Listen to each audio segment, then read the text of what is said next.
Yes, it's some crazy things. And this is the reason why it's important for us to say, who do you say Jesus is when we're talking?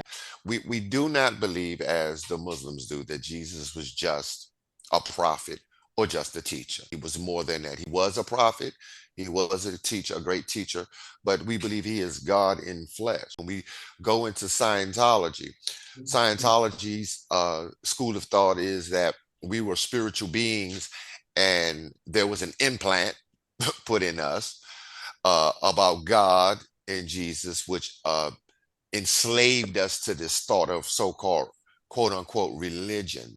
And Wow. Ron L. Hubbard, in his effort, was trying to free us from this thing called religion or God or Jesus. So no, we don't believe that Jesus is an implant. We don't believe, as those who believe in metaphysics, that Jesus was a divine thought, an idea, a thought that in you could take the model of Jesus. If you think like Jesus and walk like Jesus, you can transcend this human flesh. We don't believe in that Jesus. The Mormons believe that Jesus was a created being and that he was created just like Lucifer was created. And so they look at him and they have a school of thought that he is the brother of Lucifer. Yes. We don't believe that. Jesus is God, total God. And he created. Jesus is not the brother of Satan. We don't, on Rediscovering the Word, believe that.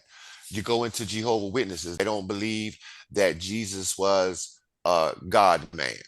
They believe that there was a separation and that he was a great teacher, but he was not a part of the Godhead. We believe that Jesus is a part of the Godhead. We believe that Jesus is God in flesh. Thank you for joining us for the first half of Who Jesus Is Not, but Who He Really Is.